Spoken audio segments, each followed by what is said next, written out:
Good evening. Welcome to the February 8th regularly scheduled Valley View School Board meeting. I would ask all those in attendance to mute your cell phones, rise and join us in the Pledge of Allegiance, led by Mr. Zach.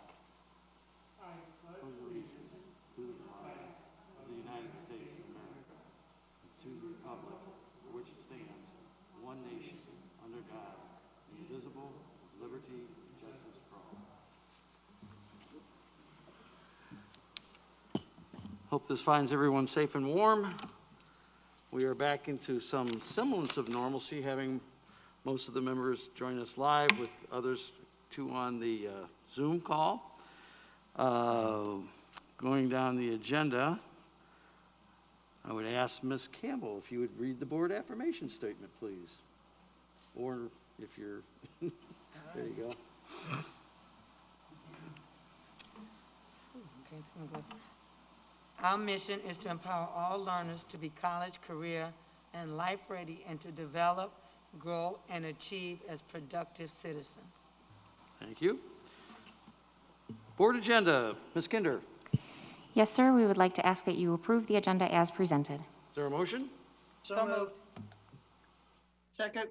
Motion and seconded. Is there any discussion? Hearing none, seeing none, roll call vote would be in order. Member Campbell? Yes. Member Gilbo? Member Gilbo? I don't know if she Come can hear. back to her. Okay. Member Perro? Yes. Member Badurus? Yes. Secretary Sikora? Yes. Vice President Zach? Yes. President Quigley? Yes. And Member Gilbo, can you hear me?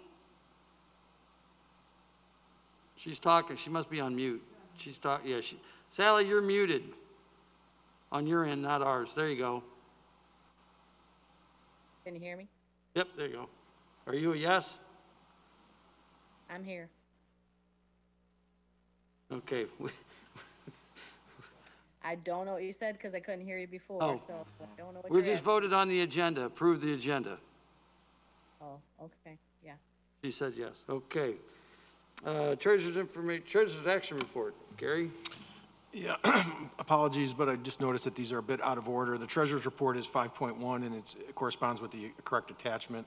Those include the original financial reports, balance sheets, summary of revenue and expenditures, as well as the interim obligation payments for the month of January totaling $4,599,529.22. So Motion to moved. approve? Second. We have a motion, we have a second. Is there any discussion? Roll call vote, please. Member Gilbo? Yes. Member Perro? Yes. Member Badurus? Yes. Member Campbell? Yes. Secretary Sikora? Yes. Vice President Zach? Yes. President Quigley? Yes. The schedule of bills is 5.2. It is 5.1 on the agenda, but the attachment is correct. We've got 5 funds totaling $2,773,270.92 for your action. Motion? So moved. Second. Second. Motion and seconded. Is there any discussion? Hearing none, seeing none, roll call vote would be in order. Member Perro? Yes. Member Badurus? Yes. Member Campbell? Yes. Member Gilbo? Yes. Secretary Sikora? Yes. Vice President Zach? Yes. President Quigley? Yes. We've got summary of investments for January, the state funding update for January, as well as the all schools student trust accounts for December, for your information only. Anybody have any questions? Moving down the agenda, consent agenda items. Ms. Kinder. Yes, we have 3 items under consent this evening. 6.1, board meeting minutes, January 25th, 2021. 6.2, executive session meeting minutes, January 25th, 2021. And 6.3, resolution 2114. And so I'd like to note that that's a correction. Resolution 2114, approving employment settlement agreement and general release. This is the general release of claims by Donna Everhart without any admission of fault or malfeasance on behalf of the district with a nominal settlement amount. So moved. Second. Second.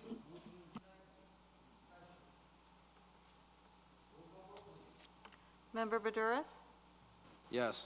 Member Campbell? Yes. Member Gilbo? Abstain. Member Perro? Yes. Secretary Sikora? Yes. Vice President Zach? Yes. And President Quigley?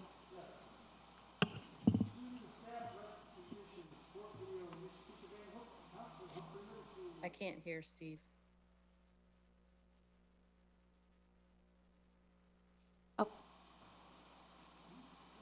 Thank you, President Quigley. One of my favorite things to do is share spotlights of our students and staff, and this one is certainly one of my favorites. Our counselor from Humphrey Middle School, Mrs. Keisha Van Hook, and I would like to share with you a video of kind of spotlight and see some of the great things that she brings in, to our students every single day. Ms. Van Hook was previously a stay-at-home mom. This is my job. This is my purpose. Oh, give me one moment, please. When she explored becoming a substitute teacher, after one day in the classroom, she realized her passion was finding ways to motivate students and help them succeed. That led her down the path of becoming a middle school counselor at Humphrey Middle School.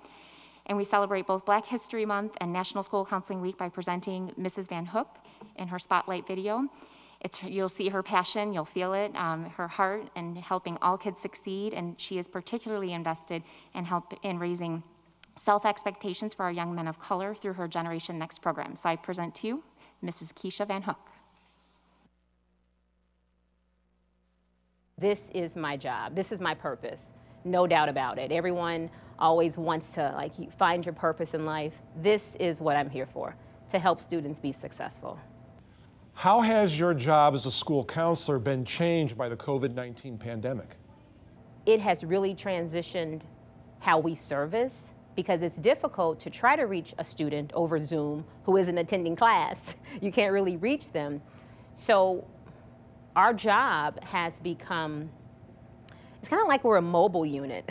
We have to really go out to the student. So many times, most days, we're actually going out to homes to visit. What's going on? What do you need? How can we help? Here at Humphrey, you are the founder of Generation Next, which is a group of minority young men who get together once a month. Why did you start the group, and why is it important to you? Generation Next is my baby. It's something that I've been coming up with well before I became a school counselor. Because as a Black woman, I have subbed in many schools, and what pulls at my heartstrings would be the pattern that I have seen. And I do notice that the minority males tend to struggle more. Black and Hispanic males struggle more academically and socially, and also more in society. So when I look into these young men's faces, I see my son, I see my father, my brother, my uncle. I can relate, and I understand the pain, and I see how society views them in such negative ways at times. And I can understand how that's frustrating. So when I see the impact and how it translates over to academics and the normalcy of failure, I think, what can I do? Ultimately, the goal is relationship building. These boys need to know that someone cares, that someone believes in them. And ultimately, that is what has been accomplished. When you feel that the world is against you, you tend to give up. But when you feel supported and built up and encouraged, then everything is possible for you. And I definitely feel that that has been accomplished with this group. How have you seen that Generation Next is making a difference?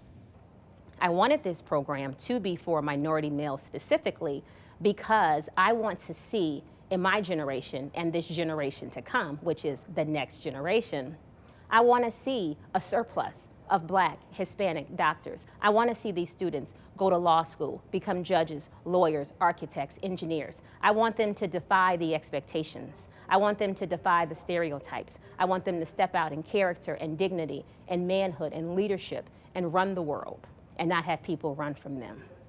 It reminds me of King's dream. Well, he had a dream. Well, I have a dream also. I have a dream that these young Black and brown men will be able to live their lives freely, where they won't feel pressured by outside influence. They won't feel that they have to be a certain way.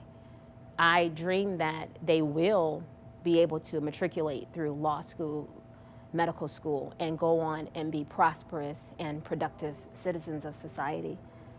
So I think that is one of the things that really motivates me. So thank you to Mrs. Van Hook. She is extraordinary staff, and we are proud to spotlight her as one of our many amazing staff who support our students every single day. That was fantastic. Thank you. Where are we at? Liaison reports. Let's go from let's go online. Deb or Sally? Yes, I have two. On Tuesday, February 2nd, the Handbook Committee met to discuss handbooks for the school year 2021-22. It was decided that all schools will, their handbooks, the main part of them will be digital. They're going to be online for next year. It will be determined, the schools will determine how many of them will get homework logs for their children. That will be determined school by school. Then on Wednesday, February 3rd, Member Perrell and myself attended the academic committee to discuss Achieve 3000. Achieve 3000 is used by all levels from elementary through high school. We have been using Achieve 3000 for several years in our district and have seen high levels of success. So that will be discussed later tonight. So those were the two liaison reports. Any and all from my right? Just have a report from Wilco. The kids are back at school. Everything's going well. Our schools are attending a couple days a week, and they're hoping to make them a little bit longer. Any others? Just a Springfield update real quickly. The Illinois Senate and the House have agreed, well, the Senate did it back in the spring. The House is going to be voting on rules to allow for remote committee hearings. They will be gathering in Springfield on Wednesday. House Joint Resolution, I guess it's this House Resolution 72, will be the new House rules that are proposed. I'm assuming they will pass as presented. Then the House of Representatives will be promoting committee hearings remotely until they can gather safely in the Springfield and Capitol and conduct business in a normal fashion. Also, the typical General Assembly session of bill introductions would last probably until the first week of February, maybe even the second week. Those deadlines for bill introductions have been extended. To wit, in a normal first-year session, there's about 4,000 bills are introduced. Currently, there's only been about 700 in the House and Senate combined. So they have a lot of lifting to do when it comes to bill drafting and bill introductions. Or they may just introduce a whole bunch of shell bills and then populate those as needed. So that's the Springfield update.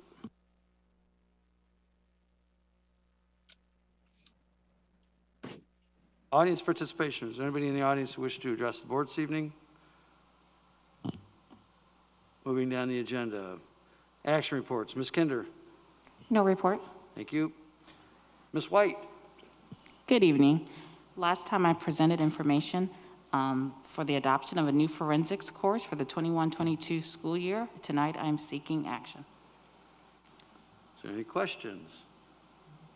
Is there Yeah, a motion? I do. Oh, I have a question. go ahead.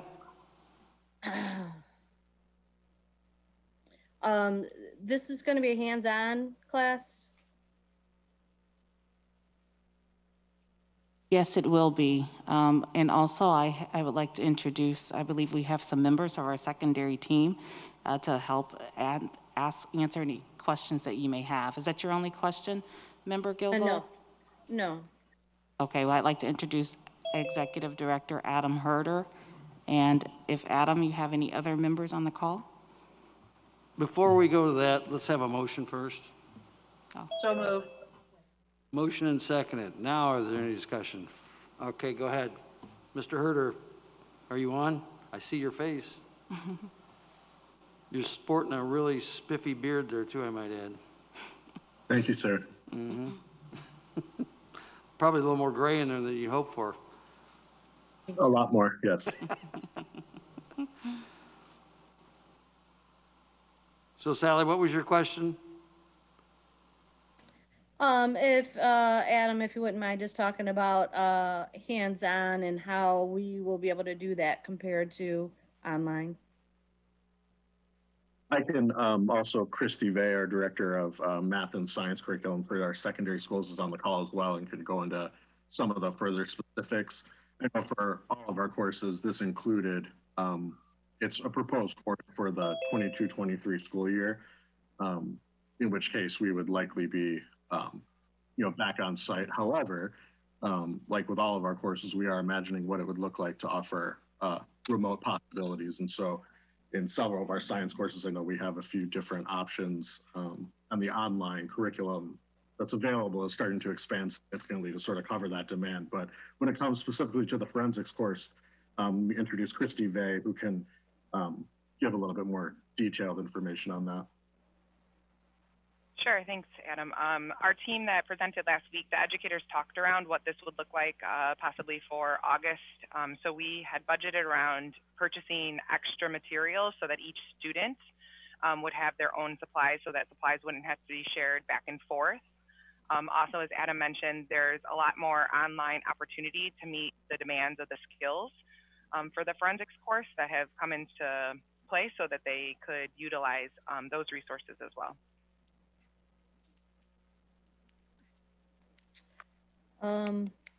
Microphone.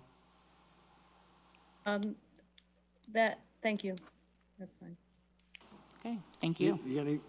Anybody else have any questions? We have a motion, we have a second. If there's no further questions, a roll call vote would be in order. Thank you.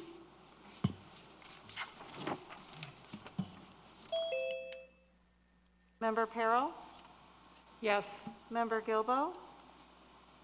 I think that we kind of need to worry about making sure that we get everybody back into class first before we introduce new classes. I'd like to really concentrate in getting all of our students back 100% of the time, if at all possible. So I'm going to vote no. Okay. Member Campbell? Yes. Member Badouris? Yes. Secretary Sikora? Yes. Vice President Zach? Yes. And President Quigley? Yes.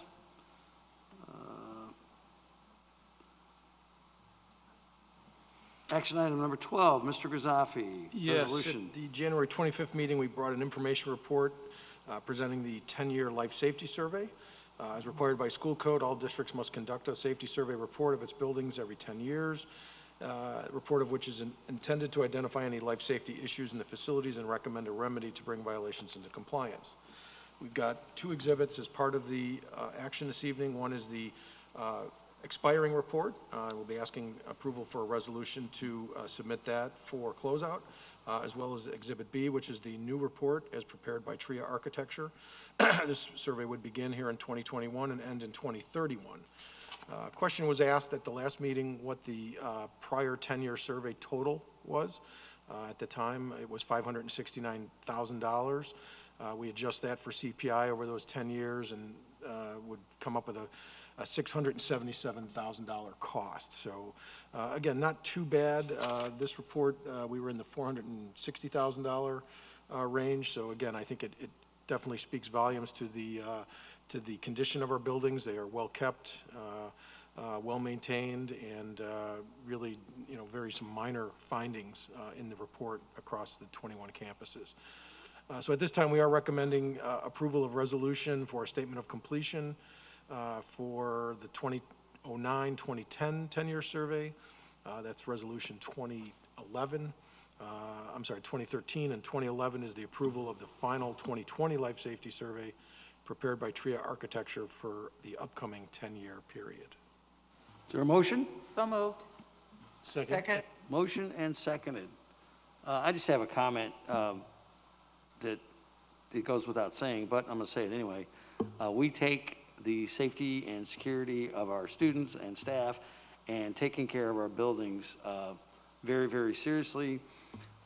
It's one of the prouder moments as a board member years ago when the late Leroy Brown hosted a national, it started out as regionally, became a national seminar on how we do life safety in our school district. And people literally came in from all over the country, 600-700 people for a long 2 or 3 day seminar to see how we did what we do.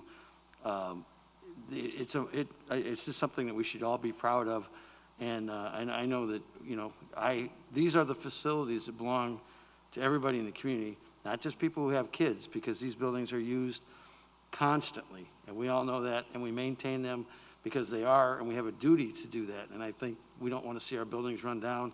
And it's one of my prouder things that we've accomplished in this district, to take care of these buildings, whether they're 60 years old or 50 years old, or if they're 10 or 15 years old. We still do the best we can to utilize the resources properly, and also provide the proper safety mechanisms for the student, the students, the staff, and anybody else who might be in our buildings. So much appreciated, Gary. And I know you've already heard over most of that, you and Mike and others as well. So thank you very much. We have a motion and a second. If there's no further comments, roll call vote, please. Member Gilbo? Yes. Member Perro? Yes. Member Badouris? Yes. Member Campbell? Yes. Secretary Sikora? Yes. Vice President Zach? Yes. President Quigley? Yes. Ms. Nash? Thank you. Good evening. Action Report 13.1 is our consolidated action report for certified and classified personnel. This evening, we're seeking your approval on 29 items for certified personnel, 46 items for classified personnel, and 1 item for classified administrative personnel. Is there a motion? So moved. Second. Motion and seconded. Is there any discussion? I do. Ms. Nash, Judy, are we doing surveys when people leave? Have we done any of that yet? Do we have any input from people that are leaving the district of why that's happening at all? We do get, when we get letters of resignation, they're frequently, we do inquire with respect to the reason for resignation. We do not do an exit survey anymore because we felt as a committee last year that that was a post-mortem, and we wanted to rely on our panorama data, which is better real-time data of how our staff is feeling and is something that is actionable at the building and district level. So we are utilizing panorama data with respect to morale, issues with respect to our staff members that we can address in real time. I was wondering if maybe we could have a panorama survey of just that people can go to when they're ready to leave, so that we have some data that shows why people do choose to leave our district, and then if there are any improvements we can make within our district to keep staff that choose to leave, we can at least know what those reasons are, and then improve upon anything that we can improve upon within our district. So maybe we could do a panorama survey and make that available where staff can check in when they leave and give us some of their feedback. I think that would be great to see and hear.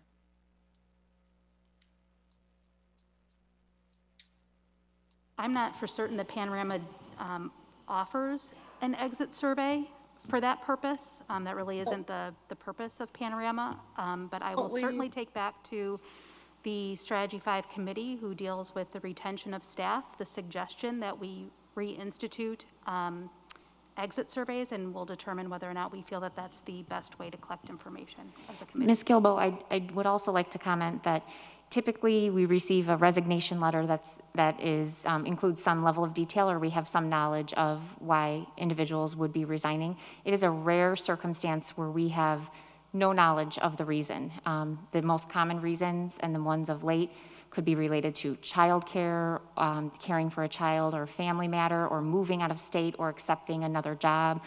And so we typically have knowledge of why an individual is resigning or leaving, but we will take your suggestion under advisement. Thank you. That would be great. I have, well, I know when I left the district, nobody ever asked me why I was leaving. So I would like to see that happen for other people, why they leave the district, just as good feedback for everybody.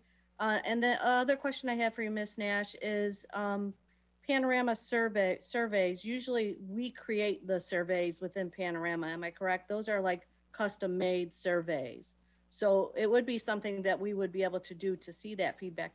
And then my second part to that question would be, once we do get that feedback, could it be made available to the board members so that we could see what that data is, if at all possible. I would appreciate that. So noted. We have a motion, we have a second. No further questions or comments. Roll call vote, please. Member Campbell, Yes. Member Badouris, Yes. Member Perro, Yes. Member Gilbo, No. was that a yes? Secretary Sikora, Yes. Vice President Zach, Yes. and President Quigley. Yes. Moving down the agenda. Ms. Action Nash. Report 13.2. Yeah. This is the one-year extension of the AFT contract. We are recommending board approval of resolution number 2112, the one-year extension of the contractual agreement between the Board of Education of Valley View Community Unit School District and the Valley View Council of 604 American Federation of Teachers, AFL-CIO. The extension will be ratified and incorporated into the contractual agreement that will control terms and conditions of employment extending through the 2021-22 school year, expiring August 15th of 2022. The members of Local 604 ratified these changes in a vote held on January 25th through 26th. Motion? So moved. Second. Motion and seconded. Is there any discussion? Roll call vote, please. Member Badouris,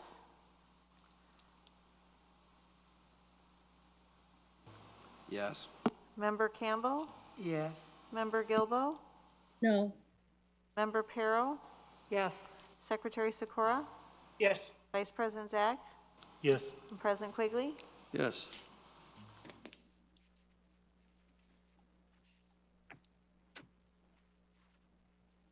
Thank you. All right. Let's see. My computer keeps going on and off. Where are we at? Superintendent information reports. Every learner together update. Thank you. And as I move forward in the agenda, I'd just like to acknowledge the board's approval and thank you for your support in approving the extension of our AFT contract. I'm certainly grateful for your support, as well as the support and leadership from our union leaders, President Renee Calabrese, Vice President Jared Ploder, along with the other members who serve on the team for negotiations, John Arliss and Rachel Jones, and the collective AFT membership as a whole. Collectively, they've acknowledged, along with administration, that this is our best course of action given our circumstances. And now we can keep our focus on supporting our students on site and virtually, where our energy and focus belongs, and as well as supporting our staff who make this all possible every single day. So thank you all for your support, and to the AFT membership, we thank you and look forward to our continued collaborative relationship and problem solving together. Thank you. Thank you. Forward with our update. I have a brief update, a little briefer than normal this evening. We'll go ahead and get that displayed.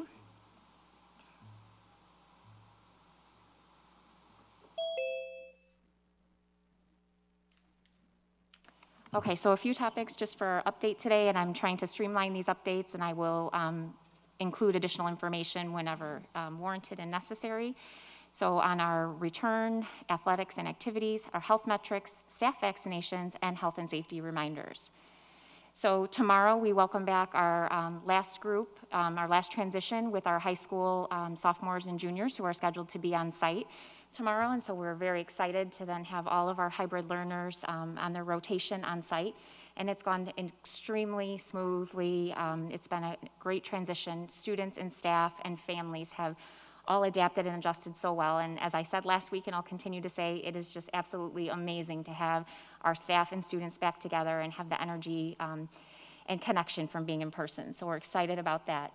And now our focus is, as I mentioned previously, on continuing to support our kids, whether they are with us in person or with us at home virtually. And that is exactly where our energy and focus stands. And so our staff continues to do an amazing job of being flexible, creative, innovative in every aspect to support our kids at home. And our parents continue to partner right along with us. And we certainly appreciate our family's flexibility and effort, because it does not go unnoticed. You are truly partners. You are in our classrooms daily, and we are in your homes daily, and it is a true partnership, and we're very grateful for that. So we are excited to continue to build on our early successes with hybrid, keep that momentum going, and continue to build upon that. As we transition back our last group of high school students this week, we'll of course continue to assess and adjust as we move forward. I shared this previously, so we have our 10th and 11th graders coming back. The chart shares our average number of students on site by grade level as well as class sizes, so it's still very reasonable, allowing us to fully implement our health and safety protocols with distancing and all of the other measures that we're taking. On the athletic and activity front, we're excited. We actually have competition, practice, everything starting back up with our high school students just this evening. And so it's very exciting to see them back together. Health and safety remain a priority. Our schools are communicating information to our students and to our families, to our athletes about the activities and the athletics related to the seasons and the schedule. So our schools are the best source of information. We're following the IHSA and IESA guidelines for our high school sports, and for our middle school sports. We have a modified middle school schedule for winter sports, and then we'll be following the spring sports schedules by the IESA as well. Activities and clubs are continuing virtually, and we'll continue to assess to see if any of those need to become transitioned to on-site or hybrid. So exciting, and even though it's modified, we are just so happy to be able to offer this experience back to our students, our athletes, our scholars, all of our students participating. I know our coaches and our sponsors are very excited as well, and they will keep their virtual connection as well as their in-person connection where they can going forward. The health metrics, I'm streamlining these, but just for the sake of transparency, if you access this online, you can click the links to access any of these metrics on the Illinois Department of Public Health website or on the Northwestern COVID dashboard to see the local zip code metrics broken down. We are continuing in a very positive trajectory, which is very, very promising that we continue in this fashion that allows us to keep that community transmission low, which then allows us to really mitigate risks inside the district and have the best possible chance of staying fully in session and continuing to build upon that, because that's certainly where we have our sights set. We are seeing that our region 7 is in phase 4. We see a positivity of 5.3%. The county level, we're at a 6.5%, and we continue a downward trend. The zip code is the most promising. Those are our immediate 3 zip codes where we're seeing a 4.88. So it's been a long time since we've seen positivity rates in that range. And again, this is very encouraging for us to be able to have healthy and safe on-site operations. Our local in-district cases remain low as a relative percent of our population. Our school nurses, our administrators continue to do a great job in terms of contact tracing and helping staff to fully implement the protocols. In terms of that partnership with home, it's very critical for health and safety, and I'm going to share some reminders. And I'd also like to just share the reminder of the partnership with attendance, whether students are attending on site or virtually, attendance matters. And we also know that navigating the COVID world of reporting illnesses and screening for symptoms brings up a lot of questions. And so we encourage families to be in contact with your school, reach out to report illnesses, absences, ask questions. Our school nurses are amazing, our building leaders are amazing, and they will do everything they can to help you understand what is the right course of action if your child is ill or unable to attend school. Today was an exciting day in Valley View School District. We were the first school district in Will County to offer an in-district COVID-19 vaccination clinic for our staff. So through a partnership with many local agencies in the Will County Health Department and through the hard work of many team members here in Valley View, see several of them out here this evening, Mr. Carter Leary, Director of Safety and Security, Mrs. Susan Gregory, our nursing coordinator, Mrs. Mary Worster, our Executive Director of Student Services, and countless other Valley View staff who really came together to make this plan possible. So today at 7 a.m., we opened our Valley View Vaccine Clinic, and we saw nearly 300 staff come through today. And staff were very grateful and appreciative, as are we, to be able to offer this in district. And so we have more than 1,600 staff members scheduled for vaccines this week, and we'll repeat this process on March 8th, 1 month from today. And so this is just another promising step forward, and we're very grateful to be able to offer this in district to our staff. Here's a few pictures so you can get a visual of how we transform our administrative center into a health clinic. It was pretty awesome. President of our AFT, Mrs. Renee Calabrese, joined me at 7 a.m. this morning to be some of the first patients, along with Tammy Ratelli, our math teacher at Jane Addams. So we're excited. Everything flowed very smoothly, and it took a lot of effort and helping hands from many individuals to make it happen. So another positive step forward for Valley View, and we're going to keep it moving from here. I'm going to thank our Rachel, community. before, Go ahead. on that, if you paid any attention over the weekend, some of the stuff in the papers, what have you, the fact that we were able to get them to do this here is really important, because the idea being we control the process and we can get our people in there faster. Some of these rollouts have taken, in my humble opinion, perhaps a little longer than they should, but being able to do it on site in our district is a huge thing to get this accomplished in a much faster manner. So behind the scenes, thanks to all the staff that made that happen. And trust me, I've been paying close attention to this. It's not been an easy lift, and it's not just here. There's been issues, and I think you're going to see a joint hearing in Springfield on this to talk about maybe what can be done to expedite the process. We're in good shape, but there's other places that are not. So in the short term, but thank you guys so much for your efforts. Carter, everyone else. Thank you, President Quigley. You are exactly right. And I know every county is trying to figure out their process, but we are fortunate to be able to provide this in district. And so we're grateful for that. And we know the surrounding communities will hopefully continue. We know the supply is becoming a little bit more predictable, and it's opening up a little bit. So we hope that we see these same type of opportunities afforded to our larger community, or those individuals who have not had the chance yet to be vaccinated, who are in group 1A or 1B. So it's definitely a process, and everyone's doing their best to figure it out. Some of our health partners, we could not have done this without them. Of course, the Will County Health Department, the Edward EMS system, which includes Bolingbrook Fire Department, Romeoville Fire Department, Naperville, Lisle, and other surrounding communities. These paramedic firefighters on their day off have volunteered to come and vaccinate our staff. And then we also have support coming from Rasmussen College and some of our other partners. So true community partnership to make this happen, and we're very grateful that it was able to come together.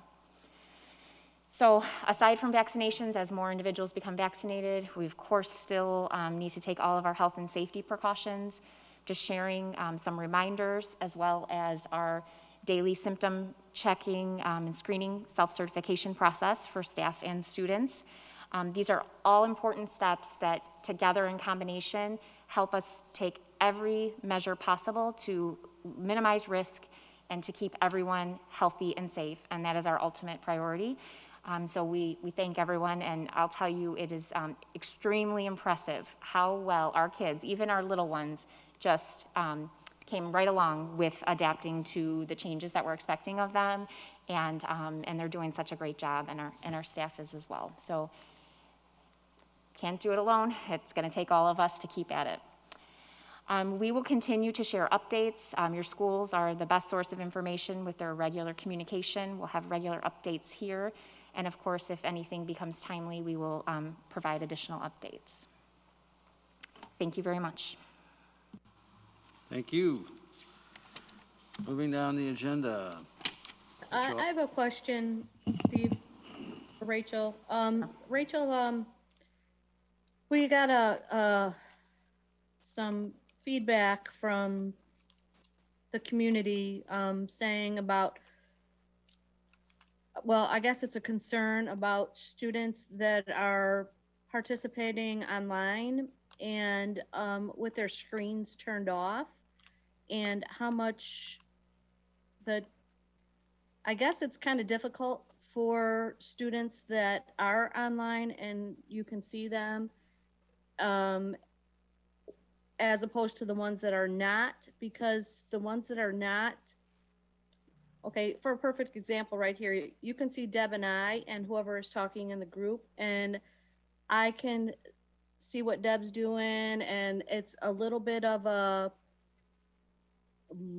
social interaction, but everybody else I cannot see, which that's fine. We're adults, and I also get to have socialization. But for kids that are in school, in their classroom, it would be nice, and this is what I guess this parent has asked about, to have their child be able to have that little bit of social interaction by seeing the rest of the kids in their class instead of having their screens turned off, and to also be able to read the nonverbal cues, and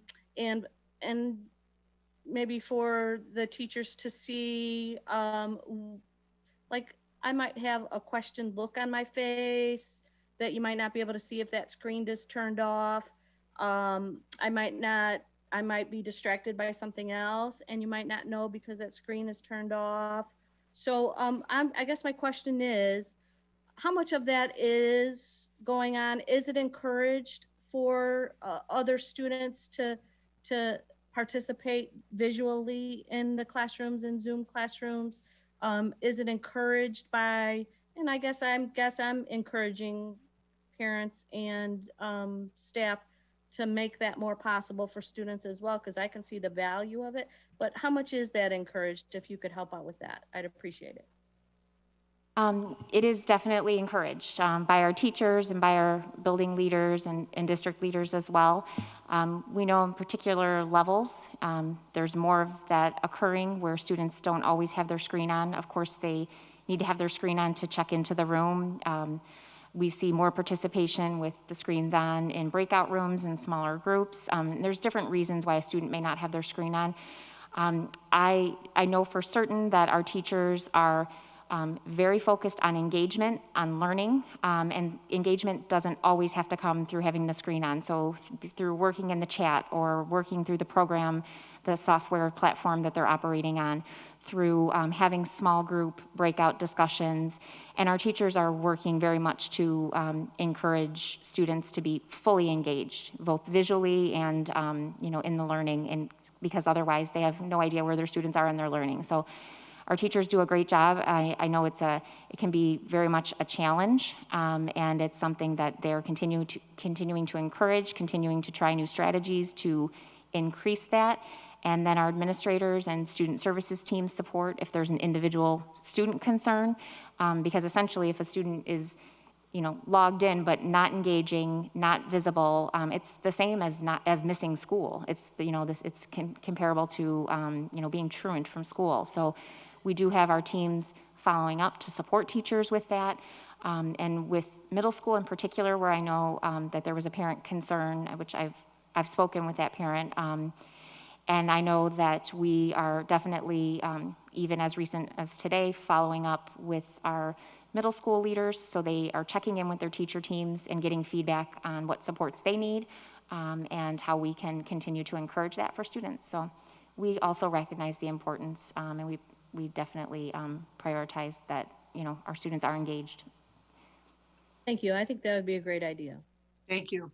I agree. I think that's something that we should have encouraged from the beginning, and we are endorsing now is great. Yes. Kids need to be visible on the screen. Thank you.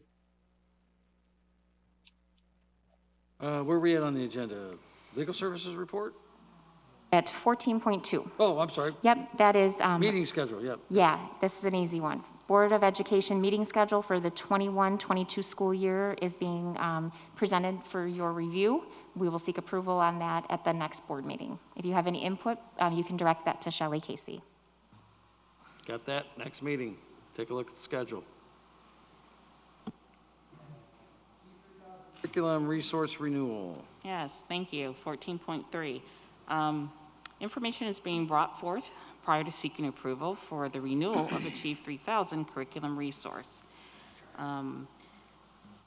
During both on-site and virtual learning, students in grades K-10 utilized several products from Achieve 3000 through their district-issued laptop device.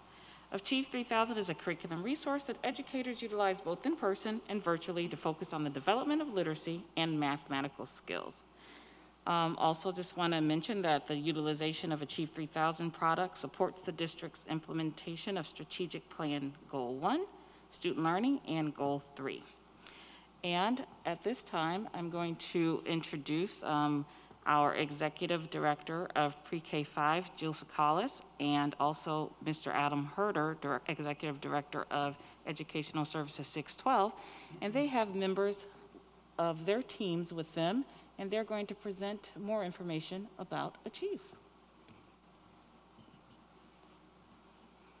Thank you, Assistant Superintendent White. Dr. Chikalis and I wanted to thank our teams, both those of our staff in the curriculum department, as well as all of our teachers, especially those who are here this evening, to share some of their feedback about the Achieve program.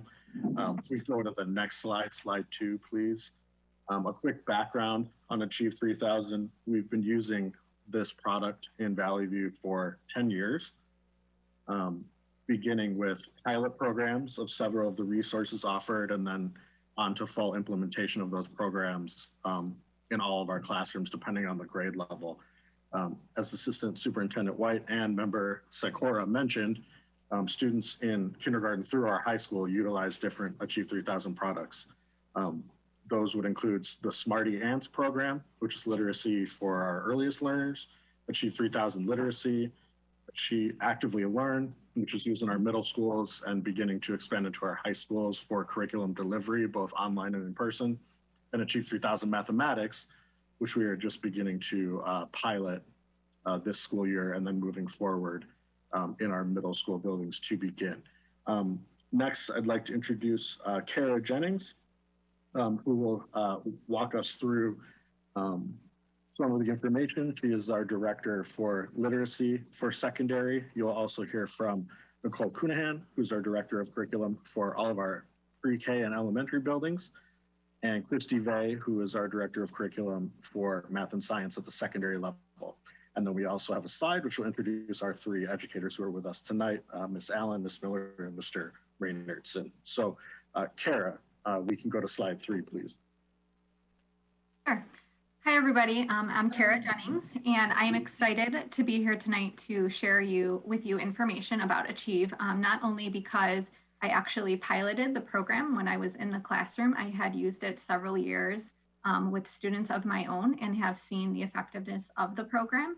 And then today on the other side, from a district view, digging into data, it's amazing how committed teachers are to the program and the success of our students, that we continue to see growth. And so we'll go over some background of Achieve and some data to share with you today. So this year we were really lucky to have Achieve because we didn't have local or state assessments, and Achieve measures our students' Lexile. So we were able to see if our students were still making growth even without our district assessments or our state assessments. So it was really great to have this program at the grasp of our fingertips because it allowed us to still gauge where our students were at in their learning, especially now that they were no longer in front of us. And so I think teachers were really happy to have that data as well. And students were able to continue to see their progress even though they weren't in the classroom. One of the best parts about Achieve that helps us is when we talk about IAR testing. We use Achieve 3000 as a predictor of how students will perform on the IAR test. And we have a little bit of data on that in our next slide that I'll go deeper into.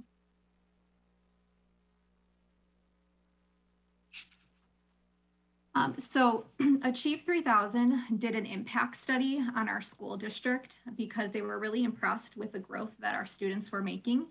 And so in July of 2020, they did a correlation study to see if students were college and career ready on Achieve, how much was that related to them being proficient or exceeding on IAR? And so it had a 0.77 correlation, which is a strong indicator and predictor that students who were college and career ready had a high predictive correlation that they would be proficient or excelling on the IAR. So this is great information for us because we can continue to monitor our students throughout the year and really make plans to support students if they are not at that college and career readiness level yet. Students who used Achieve with the highest fidelity saw on average an additional 33% more growth. And then they looked at 4th through 8th grade students, and on average in those cohorts, they were 84 Luxile points over their expected growth. So if you go to the next slide, you'll see the gray bar is where Achieve predicted students would end up by the end of the year. And the green bar is actually where they ended up. So they actually outperformed where they should have been by 84 Luxile points from averaged between 4th, 5th, 6th, 7th, and 8th grade.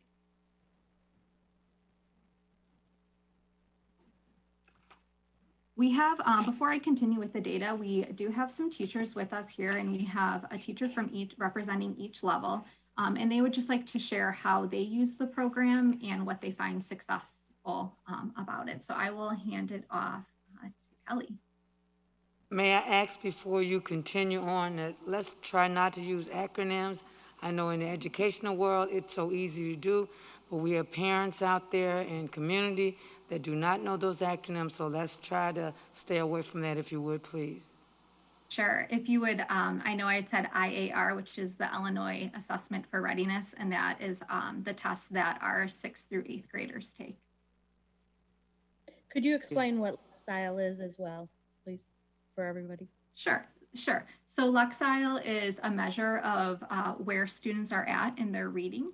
And so there's different Luxile ranges at each grade level. And so we would hope that our students are within those ranges at their respective grade levels.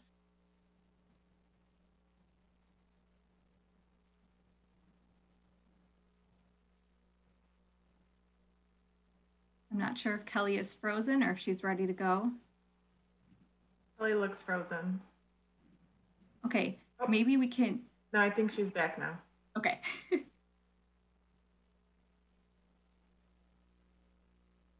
Maybe we could start with Christina and come back to Kelly. Sure. Hi, everyone.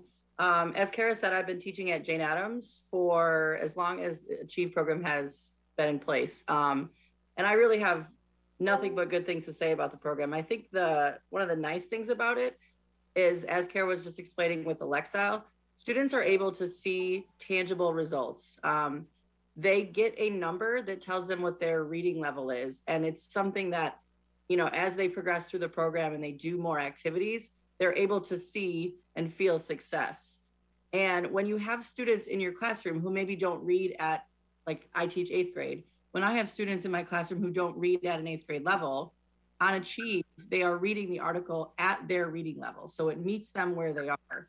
And a lot of those students that are a little bit lower, they don't always see success in a regular education classroom because the texts that they're accessing are a lot more challenging than where they're at as a reader. So the nice thing about Achieve is that it meets them where they are and they can feel success and they can look at a number every month and see that not only is their reading level growing, but they're succeeding in the program. So I think the kids really like that. It really becomes a competition. They always want to beat their score for the last month. We make it into contests within the classroom in the building. And it's just nice that all students, regardless of where they are, can feel success through the program. It's also nice on the teacher end because we get real-time data on how they're doing on activities. So every time a student does an activity, there's 8 multiple choice questions and they get a score. And then we can see not only how they did on that particular activity, but how they're doing on specific types of questions. And that really helps drive our instruction. So if I know a student is really struggling with a certain concept, like maybe writing an objective summary, a summary of a passage, I know that that's something I can focus on with that student And if I notice a lot of students are struggling with it, then it's something that I can kind of drive my instruction to make sure I'm kind of filling those gaps. And so it really is nice. It pairs well with our curriculum. Currently, we're on an argumentative writing unit. So I'm able to pull Achieve articles where there's two sides of an issue. And I can work on things like, taking a stance. We call it making a claim. And I can teach them to do that. And those students that might read at a lower level, they're still working on the same skill, but they're able to access the text at their reading level. So it helps some of those students that if I give them an 8th grade level text, they might struggle. But if I pull an Achieve article, they're going to see a lot more success. And then we're really going to be able to measure where they truly are with that standard. So it is nice for teachers. And I think the students really like it because they're able to, they can see themselves grow every month. Thank you, Christina.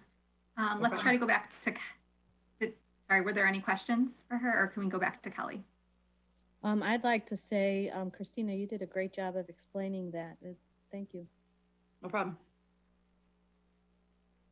Hi, my name is Kelly Allen, and I'm sorry, my internet doesn't seem to like the cold very much tonight, I guess. So I teach 5th grade at Hermanson, and I actually started piloting this program 10 years ago when it first came to Valley View in the 5th grade. And I'm sorry if I repeat some of the things that Ms. Miller stated too, but as a pilot teacher, I was, one of the ones that was like, oh, not something new. But as I've grown with the program and seen how it's changed and the students have really come to enjoy it and actually be motivated by it, Achieve is really something that I utilize a lot in my classroom.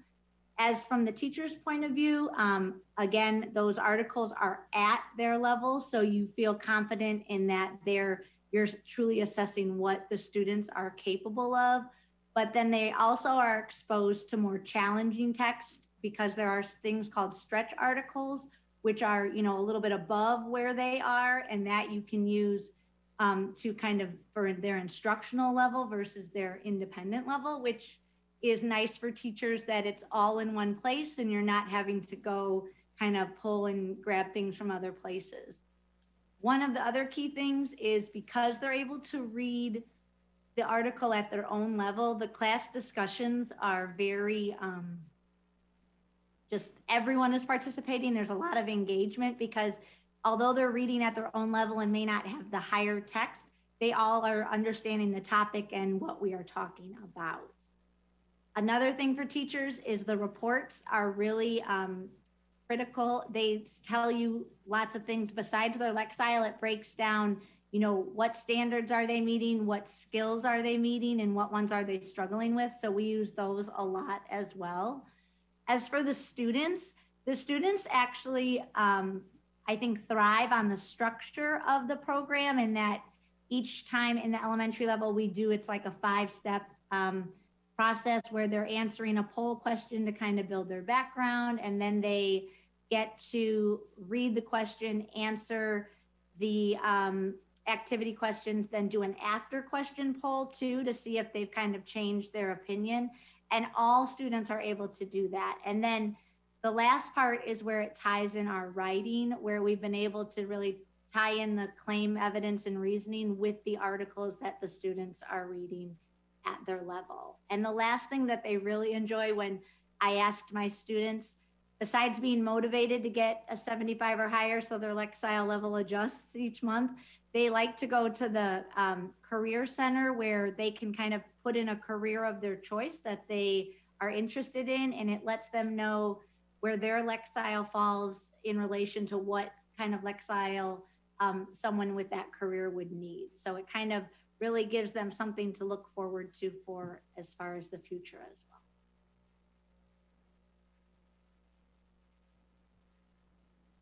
Thank you, Mr. Reynoldson. Hi, and I'm Christian Reinertson. I'm a special education teacher at Bolingbrook High School, and I co-taught college prep reading, which is where one of the classes that we use Achieve 3000 in. And again, I'm probably going to talk about some of the similar things that the other teachers talked about, but like the things that we use it for at the high school level is tracking the Lexile growth. Both the students and the teacher do this, and it allows us, it allows the students to create their own goals and meet those goals. And they use that, the career Lexile to, as like a marker for where they can set their goal. With that, you can actually see like the motivation that students get from tracking it and seeing their own growth. It's also in the reports, you can definitely see like you can see the skills that are targeted, and you can create breakout groups and create specific lessons to target those skills that, that students might need. Another big thing that I really like about it is that it's cross-curricular. So if a student really excels or is really interested in science, they can read about a science article in their English class. If they're like really motivated by history, they can read history articles in their English class. And it's really a nice thing to see. And it creates a really, it easily creates student choice, and it facilitates that. And then the last point I want to say is there's really good high interest articles that students that can read, and they're timely as well. Thank you. Are there any questions for the teachers before we move on? Yeah, I do. I don't know. Am I interrupting Deb? Looks like she's trying to ask a question. I'll ask and then we'll get back to her if she does. I'm sorry, Deb. I think a couple teachers mentioned about the content and the topics. And it sounded like Mr. Ray, and I'm sorry if I'm pronouncing your name wrong, Reynerson, said that the students have some choice in the area of the content and the topic, but I wanted to know, like, do the teachers actually get to pick the topics? And do you actually get to pick what type of article they have, and where does that content come from?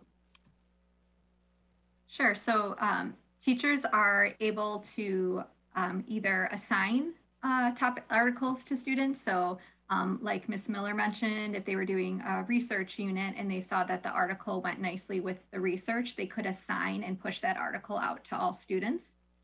Or students can, they can have choice articles. So they can go within the program, and maybe the teacher would say, you can do one article, you know, this week at your choice. And then that way students are still working on those reading skills, but they get to decide what they're going to read. And we know that when you give students choice, we have better buy-in and just better performance overall.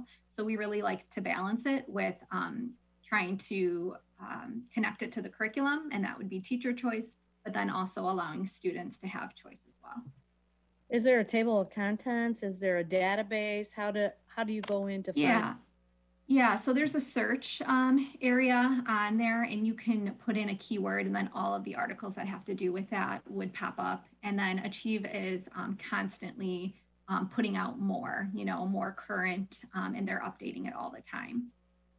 Thank you. Yep. And can the children access this at home? Yes. And so on the next slide, actually, I will hit on that point that one of the great successes that I think is really exciting is that when I pulled the data to see how much students were accessing Achieve at home, so, you know, deciding like, hey, I just want to do this on my own time. At the high school level, 45% of students were engaging outside of school hours. At the middle school, 84% of students were engaging outside of school hours, and at the elementary, 29%.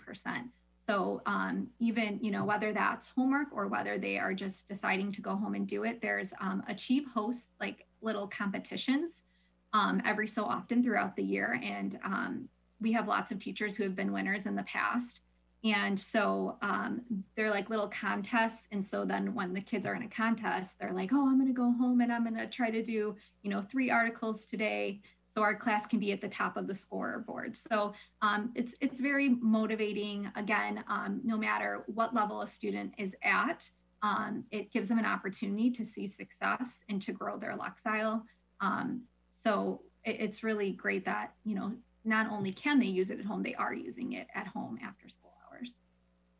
Is that competition just district-wide, or does that competition extend from other districts and other schools and they compete against them?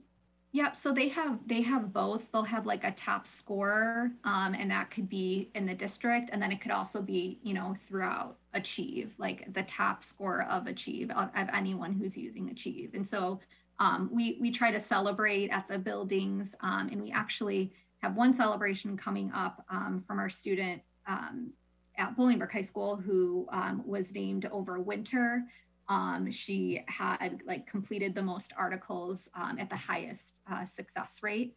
And so we're going to do something for her as soon as Achieve gets back to us, but they notify the teacher, they'll notify the district of our top performers. We'll get like an update weekly, monthly. Thank you. Thank you, you all. Very, very informative. This is an informational report, correct? No action Yes. to be held. If you have further questions. They're not done. They're Oh, you're still not done yet. Oh, no. I'm sorry. That's okay. I can wrap this up real quick. There's one really important piece that's really exciting that I just want to share with the community. Because we didn't have our state assessments, we weren't using our district common assessments. We really relied on Achieve to tell us where our learners were at. And from the data that we have, we are excited to report that there was no learning loss on average from last spring until now. So if you go to the next 3 slides, it breaks down elementary, middle, and high school. And basically what those graphs are showing you is that on the right-hand side, the lower number is when our students came in August, they took a level set, and initially it tells you the percentage of students that are college and career ready. And so you could see like at elementary, no, that's really small. It says like 18.1% of students. And then just pulled recently, we have 22.7% of students college and career ready. So you can see from August until now, without anything else to give us data, we are able to see that students are still growing. And then like the teachers mentioned, we still see a monthly update on our students. And so we followed cohorts from the spring until now. So like those 6th graders spring average Lexile to what it currently is right now in 7th grade. And every single cohort has gained. And so although they're not gaining at the rate at which they would in a normal year, we're still making progress. And so I think it's really important when we have school districts who are really unable to tell, you know, a story of where their learners are at. We are lucky enough to have this invaluable resource to show us that, hey, this isn't a loss of a year. We still have students that are making growth and that are moving. And so, yes, it's maybe not, the one below it compares to where we were last year at each grade level. So the top is August until now, and then the bottom is last year's August until January. And so you can see it's a little bit different, but it's not like crazy. So we're really excited to see that students still are making growth. I have one last question for you. You said that the scores correspond to the IAR. Do the scores in any way compare to SAT? So we were trying to work on that. They have not done an impact study on that yet. And so that would be great if we could get that. Unfortunately, they don't have any data on that right now. Thank you. Okay, Sally, you want to explain IAR? I know you were educational field too, but we're still using these acronyms again. Yeah, I don't know what that one is very well, Liz. I'm with you because I didn't really have that when I was teaching. So if you could tell us what that is again, I'd appreciate that. Sure. So the Illinois Assessment for Readiness is the Illinois State Assessment. It used to be called PARC, and now it's called IAR.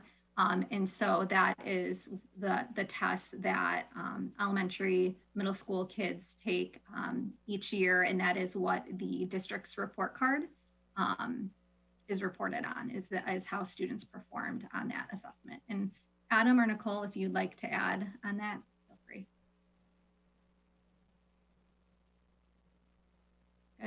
Good. So up next, we can just go to the next slide. We can quickly talk through next steps.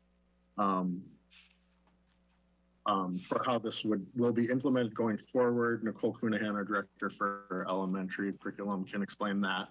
We've talked a little bit, you've heard about how we use this in middle and high school. And then Christy Vay can talk about the math portion. We can talk some finances, and then we can wrap it up. Okay, perfect. So in elementary, we use Achieve 3000 to support the shared reading component for grades 3 through 5.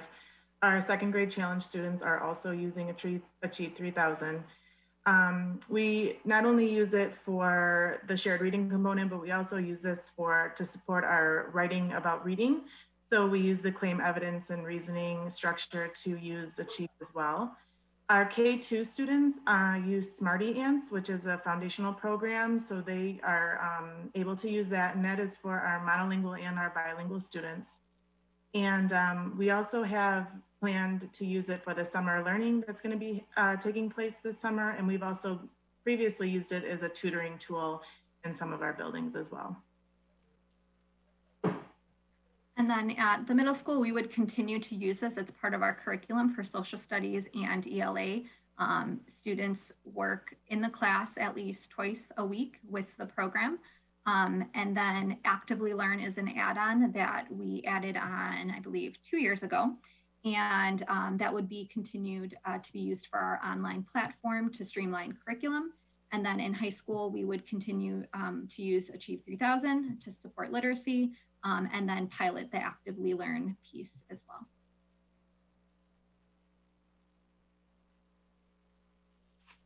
Okay, we've talked a bunch about our literacy curriculum and our Lexile levels for our students for literacy.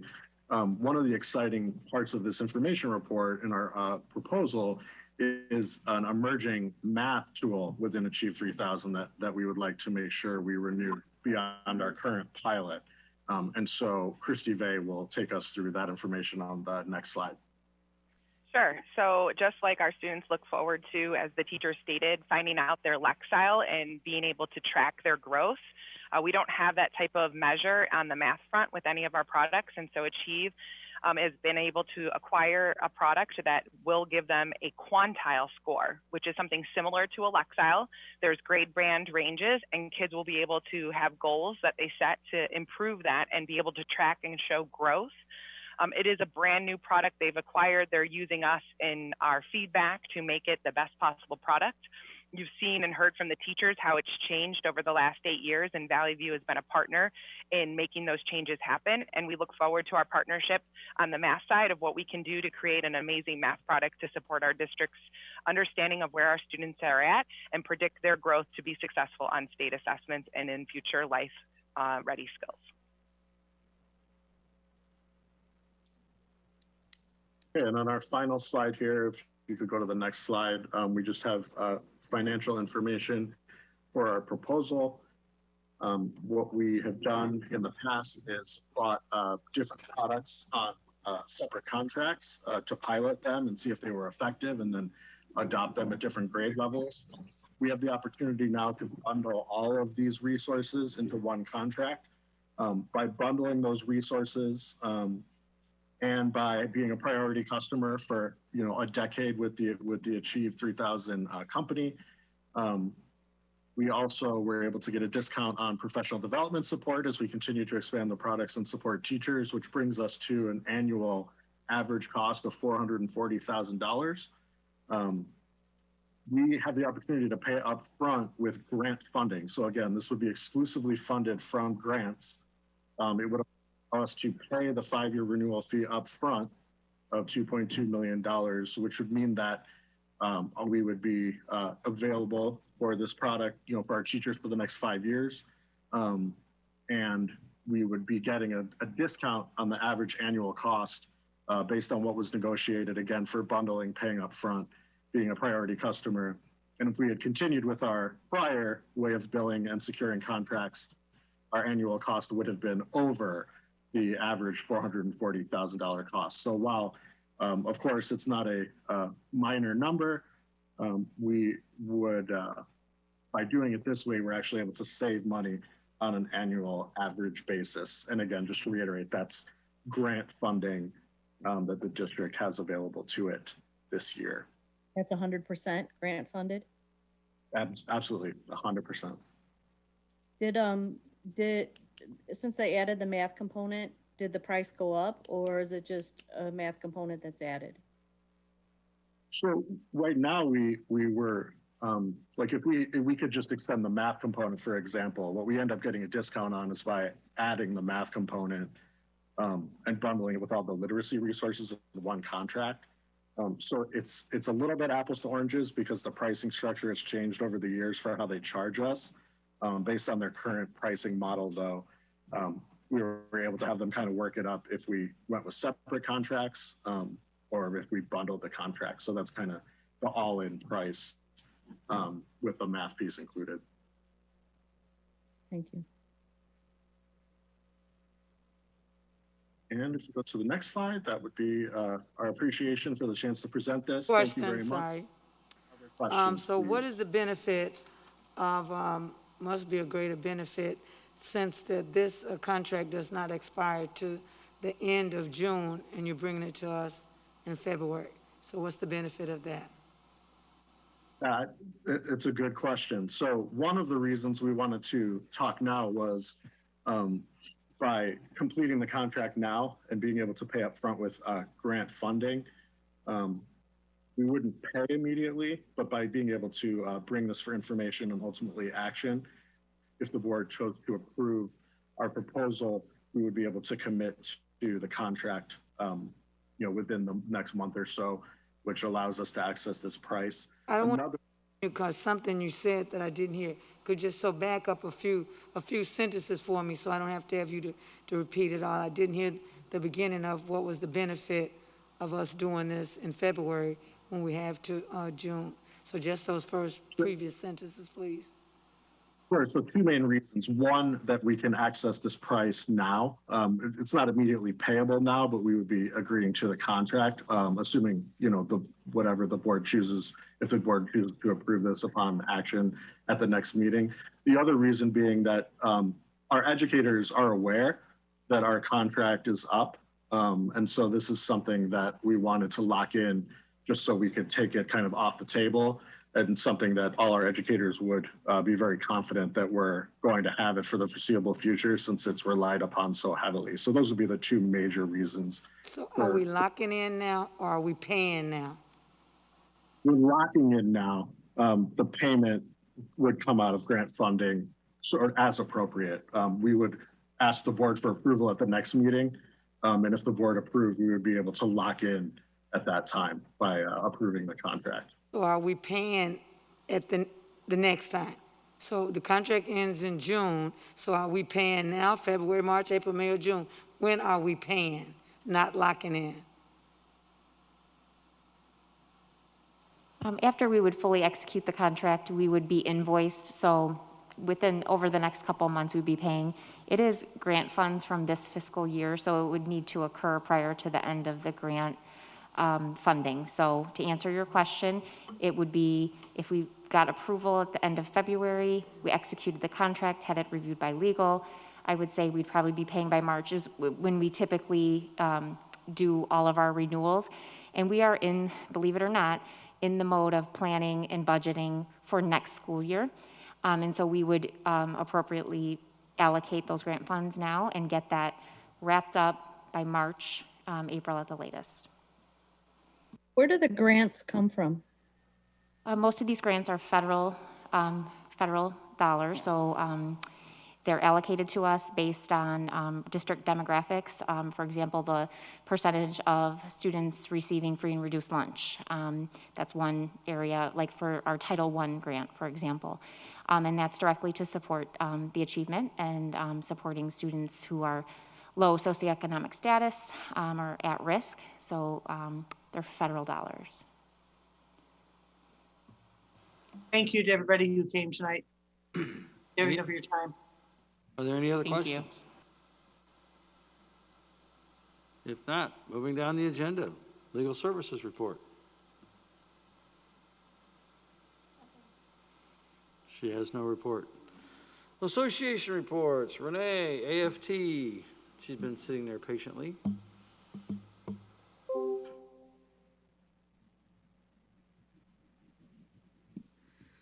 Good evening, Superintendent Kinder, senior leadership, and members of the board. Tonight, I just came to give thanks tonight. First, I'd like to start by thanking the Board of Education for approving the one-year extension of our AFT contract. Thank you, Member Baduras, Member Campbell, Member Zach, President Quigley, Member Pero, and Member Sikora.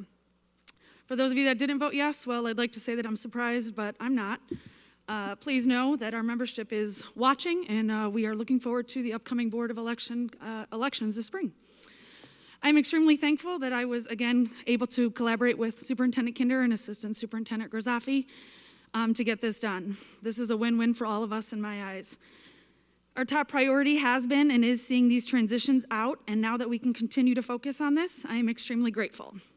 Thank you to the membership for taking time to attend a live webinar that me and my negotiating team hosted, for viewing the material and reason and rationale as to why we were seeking this, and for an overwhelmingly also approving the one-year extension. Next up, I'd like to thank Superintendent Kinder and her team for the ongoing collaboration on getting the vaccines here in Valley View. You will hear me say quite a few of the same things that Superintendent Kinder said tonight, but I promise you I finished my speech before I heard her speak tonight. I think we've all learned a lot over the last few weeks, and even though it seems that Will County still can't seem to figure things out and get their act together, here in Valley View we just kept on pushing and pushing to get our employees what we saw are many of our colleagues getting in surrounding districts around us. Last week when the sign-up sheet went out, it was like Christmas morning for my membership. They were able to breathe a sigh of relief knowing that the vaccines were on their way. Today, as the first shots began, I witnessed once again Valley View outdo themselves. Organized, clean, supportive, and safe. To see first responders giving up their time on days off to help us here in Valley View was nothing short of amazing. A special thanks again to Executive Director Mary Worster, District Nurse Susan Gregory, and also Security Director Carter Larry, who have been leading our Health and Safety Committee and this process behind the scenes. A job very well done today. And I know the rest of the week will look just as good. So thank you all for making this happen. Lastly, I'd be remiss if I didn't highlight how well our staff and students are doing back on site here in Valley View. Our council has once again shown up and put our own worries and fears aside as we've welcomed more and more students back on site. Our students and families have partnered with us, they're following protocol, and these students are relentless, as you heard Superintendent Kinder say. As I continue to tell many of my members as they reach out with questions and concerns, our students just make everything okay, and they do. Each and every day. I know that we will continue to shine and lead the way with our hybrid models and work through our challenges one by one, and I know that we're going to do it together. I know that we've all heard those sayings, it takes a village, and what this district, the board, our parents, students, staff, and community partners have done and are doing should be highlighted. So thank you all, and let's keep up the great work, Valley View. Thank you. Thank you. Valley View Council report? No report. And Valley View Alpha's Personnel Council report? No report. Any old business before the board this evening? Any new business before the board this evening? Yeah, I would like to say that I think that was a little bit uncalled for and unnecessary. The sarcasm there. Any questions from the public on actions we have taken tonight? Seeing none, hearing none, moving down the agenda. Any announcements by the board? Yes, I have a couple announcements.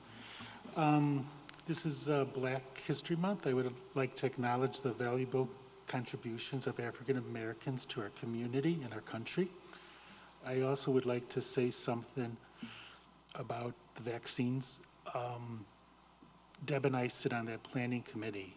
It's been a lot of work that Mary and Rachel have gone through on trying to do this. They started looking at getting these vaccines in August and September. People ask, oh, what do you guys, everybody does. That's what they do. They think 3-6 months out. They don't think short term. They're always thinking down the road. And it's hard to hear people say, oh, this district, that district. When you hear people that are planning, every district had an opportunity to do this, but they didn't. But our district did. And I'd like to say thank you to them all. Well said. Any other Yeah, I would like to make a comment. I would just like everybody to know, those that are watching, that I truly support all of the teachers and all of the staff and all of the efforts that go through to make our district a great district and to help our students learn. But I also would like for everybody to know that I work for the community. I'm hired. I guess I'm an employee, but I'm not getting paid whatsoever. For the community and all of us here that are on the board, none of us get paid to be here, but we truly, truly care for the students and all of the staff and for everything that is done in the name of helping children. And we are here and working for the community and representing the community. And the decisions that are made, the yes votes, the no votes, we are, each and every one of us are trying to do what we feel is best for the community and what the community would like for their children. And a lot of the community members don't have children that are here, but we still are here representing them as well. So I would just like everybody to kind of keep that in mind. And I want to thank all of the other board members that are here for all of the time that you put in, as well as all of the employees and the staff and everybody. We're all here to help each other, and we're all here to do what's right for those children. So, thank you. Any announcements by the administration? Any announcements from the public? Other than it's going to be bitterly cold for the next 6 to 10 days, I suggest you bundle up. Sunday it's supposed to be minus 13 in the morning, so you might want to hunker down, do your grocery shopping, drive safely, be careful, all those things. But if you are outside, make sure you have proper clothing and so on and so forth. And with that, a motion to adjourn would be in order. So moved. Second. Motion and seconded. All those in favor say aye. Aye. Opposed, same sign. Be safe out there, folks. Give the snow plows some berth. Let them get around you.